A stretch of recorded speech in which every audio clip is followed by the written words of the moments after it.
get into the talk of choosing a flex, which is our theory segment today, how to choose your flex in DFS. We're going to look at a little bit of cash, a little bit of GPPs. I think it's a spot that I don't know how much people are really putting a ton of thought into who's going into their flex. I think anybody that's played a decent amount of DFS probably has an idea that it makes sense to play running backs in your flex because it gives your lineup the highest floor. But I still see a ton of lineups with a wide receiver in the flex in cash games in weeks where it's not appropriate, and it's rarely appropriate, but I see it quite a bit. And then in GPPs, I think a lot of people just kind of figure out what their player pool is, maybe throw it out into a lineup generator, and however the chips fall, that's kind of just what they go with. I think they're picking their favorite players, and if they can have as many of their favorite players in their lineup or the best players of that week, then it doesn't matter if it's a running back or a wide receiver. They just go with that, not thinking about the slate, thinking about the game type, thinking about the size of the game. So we're going to jump into that a little bit.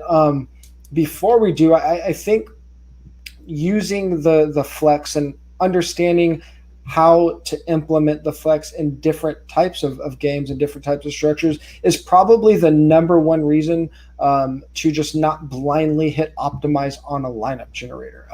Most lineup generators, whether you're at 4 for 4 or somewhere else, have a lot of setting and rules, whether it be to lock a position into your flex or stacking rules or setting floor and ceiling projections. If you just blindly hit optimize on whatever lineup generator you're using, it doesn't know what type of game you're playing, and it's just giving you a mathematical output to what the most quote-unquote optimal score is based on a median projection that isn't factoring in range of outcomes. And there's no lineup, well, I'm sure there's one that can be built, but there's no lineup generator that I know of that's factoring in range of outcomes in relation to the games you're playing. So let's just kind of jump into it. What are kind of your general thoughts on the flex? I guess we can start with with the scoring system. That's probably the most obvious one when we're talking about difference between Fanduel and DraftKings, or just any general thoughts you have about flex before we jump into some of the more granular analysis on it. Yeah, you hit on it, but I'll emphasize it once again. The thing that matters most, even I think more than the scoring platform, is the contest. Contest selection outweighs everything else in this conversation for me. And that really is, it is week dependent and game scenario specific, and it also is late swap specific. But ultimately, the most important factor is what we've been talking about previously. So, in general, in cash games on FanDuel, I want to play a running back. Yeah. And it's usually available to us in some form or fashion. Even this week, we have value running backs in that mid-tier salary range where the touch projection is really solid. And we'll just put them in there for a floor play. One thing I will say, and maybe I'll put this out into the universe, is I'd love to see a generator, an optimizer, with the ability to lock in the floor projection for some of my players, and then just run the median projection for the rest of the players. Because really what we need to think about is the contest we're playing and how much we care about floor versus ceiling. And then we can start to make an educated decision from the player pool that we've already selected. Okay, what are the best values that fit here? But, that's by far the heaviest weighted thing, contest selection. And then we're going to the granular player selection from there. You just added about 100 hours of work with the dev team for me throughout the season to get that done. So I'll start working on that right now. I got to put it out there, right? When you talked about that FanDuel and the scoring system and how that we usually will just kind of slap a running back in there because of the scoring. It makes sense. Half PPR, you're just not going to be able to get the floor from a wide receiver if they aren't getting full points for reception. But also, FanDuel's pricing just usually works so that it's easier to fit. Like the running backs that are getting the most volume are usually the highest salary running backs, or at least they're in that mid tier. And when salaries are loose, it's relatively easy to get three of those guys into your lineup. So it's not just the scoring system on FanDuel, but the salaries allow you to do it relatively easy. Where on DraftKings, I think it should still be the dominant strategy. And we're just going to kind of talk about cash games from a value perspective here, but you're more so kind of looking for some value with the dual threat running backs on DraftKings, basically the pass catchers. They're going to offset game script concerns, whereas on FanDuel, we're really focusing on obviously the volume, but touchdowns and scoring opportunity, which basically comes from game script, is weighted heavier on FanDuel. You talked about some situations where you might use a wide receiver in the flex, and I think that kind of relates. We talked about it briefly last week, and this is kind of the impetus for the idea for this theory segment this week, because I've been guilty of and I was last week, just blindly throwing a running back into my flex and cash games. You were very successful in cash games, even on FanDuel, using a wide receiver in the flex, which I just didn't even think about doing and probably should have. And a lot of that came down to the size of the player pools available and reliable floor players available last week. And it was heavily weighted towards wide receivers. So what are your thoughts on when to stray from running back in cash games and how that relates to the size of your player pools just in general? Yeah, and I think it comes down to a metric we've mentioned a couple times already this season. It's salary per projected touch. And sometimes you see wide receivers pop up into this range, and suddenly you're like, well, okay, just based on value, the same value rankings that we're ranking everyone else, this is viable. And so, especially when you're talking about players who traditionally, I say traditionally because there can be certain caveats with Cooper Kupp or someone like that, or Keenan Allen, these typical target monsters that, the start of 2021 notwithstanding, they have the floor similar to a running back in that situation. Mm-hmm. And then when you add the added game theory of the fact that, especially last week, there were so many late swap options. If it felt like the early parts of my cash lineups had really flopped, I could swap to other things. Then it became a really easy game for me. Now, it's not always going to work that way, and there are no hard and fast rules. Mm-hmm. But ultimately, we're just looking for easy projected opportunities. And if the salary dictates that easy wide receiver opportunities are much cheaper, then I'll go there. Yeah, we talked about it in our cash game review on Monday. If you're watching this and missed that, I mean, it was really, in retrospect, everything, I guess it's always 2020, but my player pool on DraftKings was extremely small for running backs, and half of that player pool were expensive running backs that were really hard to get to just because of what salaries dictated. And my wide receiver pool is massive. So obviously I had way more usable wide receivers and just kind of went with the lazy rule of thumb. And it didn't work. And another thing, and this is, again, a little more DraftKings specific, but you kind of need options for a true if you're going to have three running backs in cash games on DraftKings, you often need a real studs and duds approach, because those reliable running backs, even if they are like somebody, a mid-tier running who you're relying on his receiving ability, they're often still high 5K. So to get that guy with two other relatively expensive running backs on DraftKings, you need cheap pass catchers that you could somewhat count on. We didn't have that in week 2, and we don't have that in week 3. So again, I think this is just kind of a weird 2-week back-to-back scenario where we can quickly use the lessons that we learned last week again this week. And I'd be surprised if it pops up very often again, but it's good that we get to double down on this lesson, because it's really important, one that I think a lot of people don't take the time to think about if they are playing a ton of cash games. How are you thinking about your flex position and the size of the contest? Because again, I think some people will see GPP, and if they do, typically if they have if they're on one side of the spectrum or the other in terms of what they usually use, I think they might just stick to that. But I think there should be some variance in your approach based on the size, especially if the contest is smaller. So what are your thoughts there?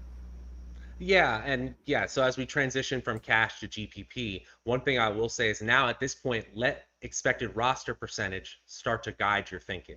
Because the more we move from cash to GPP, the more we start to have to involve what the rest of the field is thinking. And one thing I will say about adding a wide receiver to your flex position, especially on a half PPR site like Fanduel, it's much easier when you're getting to high salary chalk plays because then basically the rest of the public is telling you you're not alone in getting there.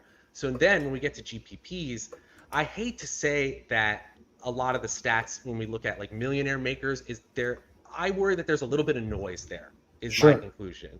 And I think that it is really player and week Mm-hmm. specific. So I'm not, especially in GPPs, what I'm really focused on is the overall, the cumulative roster percentage of my Mm-hmm. roster. So I don't really boil that down to just the flex. Now, if I find that I'm super chalky at the rest of my roster positions, then I know I'm going to need to differentiate a significant amount. And the larger the field gets, the more I'm going to need to differentiate with that one pick. But to be honest with you, TJ, most of the time my differentiation comes from multiple players. So I'm not just thinking about the flex. Yeah, I will say that the one scenario where especially on FanDuel, but even so on DraftKings, when we have a free square at running back, like an injury that pops up out of nowhere and a guy that's going to be thrust into a starting role near a min salary, that obviously just makes it way easier to play three running backs. And I think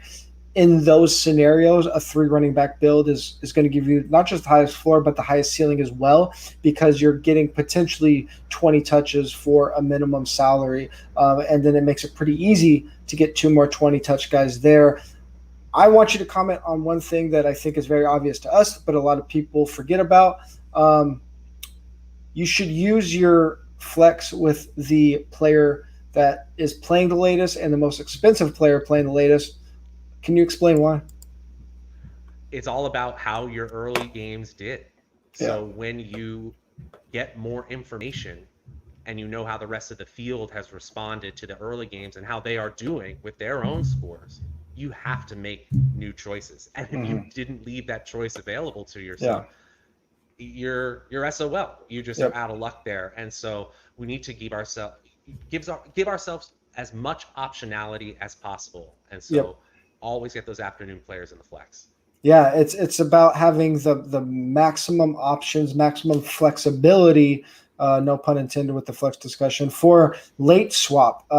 If you have two players, if you remember to put afternoon players in there, but one of them is a $5,000 player, one of them is an $8,000 player, and you decide you need to do a late swap, your $5,000 player limits your options, and then hopefully there are other players in your lineup that are in the late time slot. But if there aren't, it really screws you because you might not be able to switch to like a contrarian expensive running back or something. So you want to be able to switch to as many players as possible when you are looking to have late swap. And the best way to do that is to have the latest, most expensive player in your flex. No matter what, even if you think there's no way you're going to need late swap, just do it. I'm going to rattle off some data from trends we've seen in winning millionaire and Sunday million lineups. Before I go on this tear of stats, is there After I anything? trash it, I'm sorry, No, TJ. no, no. I think the context that you give it is important, just to have an idea of what has worked, and then going into it knowing that these things are very week specific. But I think what I'm going to highlight here is more the difference between DraftKings and FanDuel, what we've seen. But any quick thoughts on GPPs before I get into these? Yeah, really, my conclusion is that it is a bigger discussion than the flex. But if you're differentiating only with the flex, you have to worry about the contest size, and that if it's a large field, that's where you're getting weird. Yeah, the large field point is where we're getting weird, and the large fields are what I'm going to look at here. I'm going to look at flex trends from the DraftKings Millionaire and the Fanduel Sunday Million, I'm going to rattle these off pretty quickly. If you're listening or watching, don't worry about taking notes. You could go to 4for4 and look at the DFS playbook, and all of this data is listed in the running back, wide receiver, and tight end articles. Those are free on 4for4. But basically, what we've seen in DraftKings is we've seen some pretty big variance from year to year. Last year, we only saw 4 running backs in winning millionaire lineups. In 2019, we saw 11 running backs in winning lineups. In 2018, it was about a 50-50 split between running backs and wide receivers. So far this year, we've seen 2 wide receivers. I think the important thing to note is that there have been huge ebbs and flows within the seasons. 2019 was just a crazy running back year in terms of running backs dominating the position. 2020, a lot of the top running backs got hurt or just didn't have good years. I think this probably normalizes to, because DraftKings is full PPR, that it should really be week dependent. And if you're not sure and you're building your, say, 150 lineups, that in a week where there isn't something obvious, the thing that probably makes most sense is to set your lineup generator so that you have an even split between running backs and wide receivers. The one thing that I will note is that the third running back or the fourth wide receiver is where players have been very contrarian and have paid down at both positions, which makes sense. I mean, if you're using your third one, like we very rarely see super chalky or super expensive players at either position across the board. That's what we mean by getting weird. Right, exactly. Over the last 2 years, there have only been 4 millionaire winners that have used 3 running backs with a salary of at least $5,000, or 3 backs with ownership above 10%. We've only seen that 4 times over the past 2 years. And then when flexing a wide receiver in winning lineups, millionaire winners have spent on average about $4,100 with an ownership of just 4%. So that fourth wide receiver is often very cheap and also a contrarian play, or both. We've seen just 2 winners over the last 2 years spend at least $5,000 on all 4 of receivers. Only 4 winners have had 4 receivers with ownership over 10%.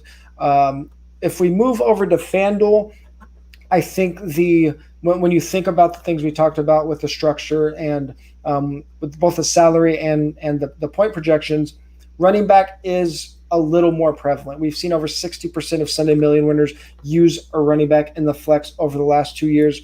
Now, going back to 2018, we saw almost exclusive running backs in winning Sunday Million lineups. That was the first year FanDuel had a flex. Before that, they had a kicker.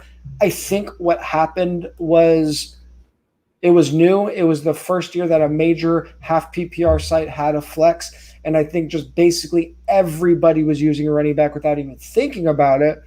I think sharp players realized that, saw the advantage of using a wide receiver just from an ownership perspective, and we saw things slightly shift. I still think that, again, if it isn't obvious in a week, I would say probably something like 2/3 of your tournament lineups having a running back in a single week, with the other third having a wide receiver, makes sense. Again, if it's not super obvious in a given week. And like we saw on DraftKings, the third running back or the fourth wide receiver is where teams typically pay down or get contrarian in tournaments. Running backs in the flex have average salary around $6,000 in winning Sunday Million lineups with an ownership slightly below 8%. When they used a wide receiver in the flex, they spent about $5,500 compared to $6,000 on running backs. So they're typically spending less on their fourth wide receiver than they are on their third running back. And they've been more contrarian with their fourth wide receiver, an average ownership of about 6%. I have one more quick thought on something we didn't talk about, flexing a tight end, but anything on running back or wide receiver before I get to that note? Yeah, I think we should also point out that looking at prospects or rookies that have seen increased opportunity is a great way to get a player who, and we've talked about this before, who might be on the way to having a much higher salary than they currently do. And, we can look for high draft picks that we were drafting at the end of our best ball drafts for clues there, but then we can also see just opportunity as the season progresses and try to guess those breakout games there for players we know where that opportunity is coming. And like you said, with rookies that haven't popped yet, probably one of the best opportunities there to do that. We didn't talk about tight ends. I don't think there are in cash. I don't think there's ever going to be a scenario where we're flexing a tight end. In tournaments, we've had 67 millionaire and Sunday million lineups before this season. Going into this season, 67 millionaire and Sunday million lineups played over the last 2 years. Only 3 winners have used a tight end in the flex, and it seems like something that we can't predict because the sample size is so low. The combination, we've seen 2 cheap contrarian options work. We've seen 2 high-priced studs work. We've seen 1 stud with 1 scrub in those 3 combos. The thing that I notice about these 3 teams is that when tournament winners have used a tight end in the flex, or when we've seen it be successful, like a top 10 lineup, these tight ends have been stacked. Both tight ends have been stacked somewhere else in the lineup. So like a tight end with his primary quarterback and then a tight end with a mini correlation elsewhere. So you're using a tight end to add correlation to your lineup. And the 2 tight ends have also, one of them has been used to either offset the other tight end's very high ownership or to offset their quarterback or another player in the same game's high ownership. So they're stacking their tight ends when they do flex it, or they're using the tight end to offset a high-owned stack or a high-owned tight end elsewhere. So just an interesting note if you're like in a conundrum and you have a high-price chalky Kelsey and you can't seem to figure out who to put in your flex. I guess maybe, I don't know, 1 out of your 150 lineups or 2 out of your 150 lineups, you could throw a tight end there. But I don't think it's a strategy that you should be putting a ton of thought into. Do you ever put a tight end in your flex in any format? Yeah, I think you said the main 2 reasons I would do it. It would be high ceiling and high leverage. And so those 2 combinations can really, can often be utilized at any position. So why not at tight end? Does it happen very often? No. If I'm going to use a tight end in the flex, it's probably going to be to get up to an absolute stud in a perfect matchup. And then I'm figuring out the actual tight end from there. Because we've seen, especially Kelsey and Waller at this point, they're not just the tight end 1, they're the wide receiver 2 or 3. So if I'm getting any sort of salary discount by going there, I don't care if it's in the flex. Yeah, not coincidentally, and I swear Matt didn't know this, 2 of those 3 winners that flex a tight end, they use Kelsey and Waller. So there you go.